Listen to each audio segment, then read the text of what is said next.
बापाची आरती आणि सुखकर्ता दुःखहर्ताचे रचिता कोण आहे आणि याचा इतिहास काय आहे आणि या आरतीचा अर्थ काय आहे, असे बरेच प्रश्न बऱ्याचदा आपल्या मनात येत असतात. तर चला आजच्या व्हिडिओमध्ये या प्रश्नाचं उत्तर बघूयात. प्रत्येक कार्यात पहिल्या पूजेचा मान श्री गणेशाचा असतो. तो सगळ्यांचा प्रमुख आहे. बुद्धीचा देवता, विघ्नहर, संकटमोचक असलेल्या बाप्पाला भाद्रपद महिन्यात गणेश चतुर्थीला पूजले जाते. सुखहर्ता दुःखहर्ता म्हणजे सुख आणणारा व दुःख दूर करणारा हे श्री गणपतीला उद्देशून रचलेले काव्य आहे. ही आरती पूजेच्या शेवटी म्हणण्यात आलेल्या आरत्यापैकी पहिली असते म्हणून विशेष प्रसिद्धी आहे. ही आरती नित्यपूजेतही म्हटली जाते. जोगिया रागात ही आरती रचली आहे. विशेष म्हणजे देशी भाषेमध्ये या आरतीची रचना करण्यात आली आहे. सुख देणारा, दुःख हरण करणारा असा हा गजानन, त्याची कृपा झाली की प्रेमाचा वर्षाव भक्तावर होतो. सर्वांगाला ओटी शेंदुराची लावलेली आहे. त्यांच्या कंठात मोत्याची माळ आहे. हे देवा, तुझ्या जय जयकार असो. तुझ्या दर्शनाने भक्ताच्या सर्व मनोकामना पूर्ण होतात. तुझ्या कपाळावर रत्नजडित मुकुट आहे.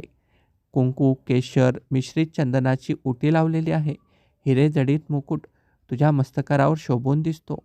तसेच पायात घुंगरूचे वाळे असल्यामुळे मधुर मंजूळ ध्वनी झुंझुनत आहे. मोठे पोट आणि पितांबर नसलेल्या अशा तुझ्या कमरेला नागाचा करगोटा आहे.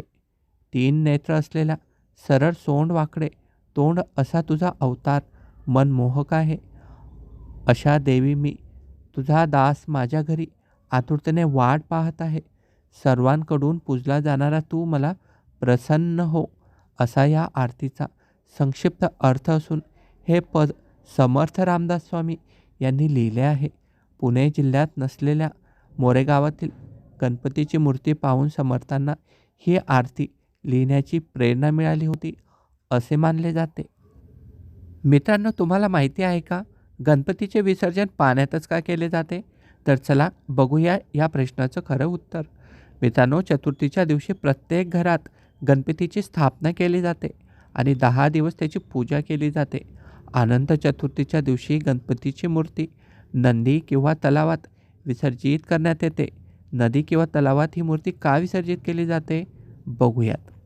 मित्रांनो, 10 दिवस चालणाऱ्या गणेशोत्सवाचा शेवटचा दिवस हा असतो गणेश चतुर्थी. पंचांगानुसार गणेश विसर्जन हे अनंत चतुर्थीला म्हणजेच भाद्रपद महिन्यातील शुक्ल पक्षातील चतुर्दशी तिथीला केले जाते. सुख समृद्धीसाठी भाद्रपद महिन्यातील शुक्ल पक्षातील चतुर्थी तिथीला भगवान गणेशाची पूजा विधीपूर्वक केली जाते. तर गणेशोत्सवाची सांगता अनंत चतुर्दशीला विसर्जनाने होते. चला जाणून घेऊया गणेश विसर्जन का केले जाते, तसेच त्याचा शुभ काळ आणि महत्त्व काय आहे. गणेश विसर्जनाचे महत्त्व काय आहे बघूयात. मित्रांनो, हिंदू धर्मात गणेशाला बुद्धी वाणी बुद्धीची देवता मानले जाते. यामुळेच कोणत्याही शुभ कार्यात सर्वप्रथम गणपतीचे आवाहन केले जाते. त्यानंतरच इतर देवी देवतांची पूजा केली जाते. श्री गणेशाची पूजा केल्याने जीवनातील सर्व अडथळे दूर होतात अशी पौराणिक मान्यता आहे.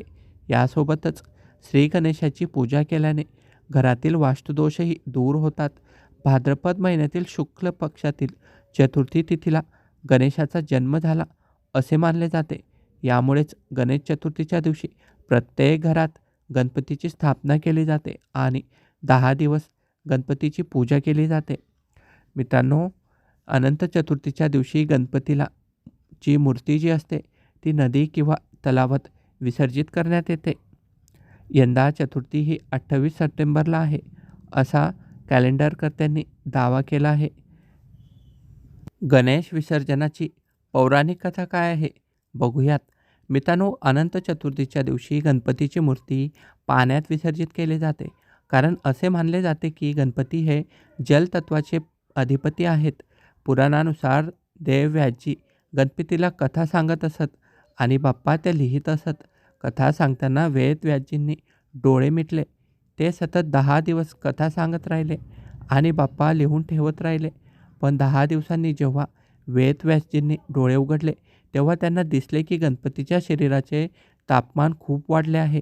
त्यांचे शरीर थंड करण्यासाठी वेदव्याजींनी त्यांना पाण्यात बुडवले, ज्यामुळे त्यांचे शरीर थंड झाले.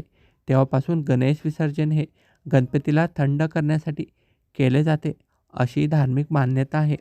तर मित्रांनो, कशी वाटली ही माहिती नक्की सांगा आणि हो, लाईक करा.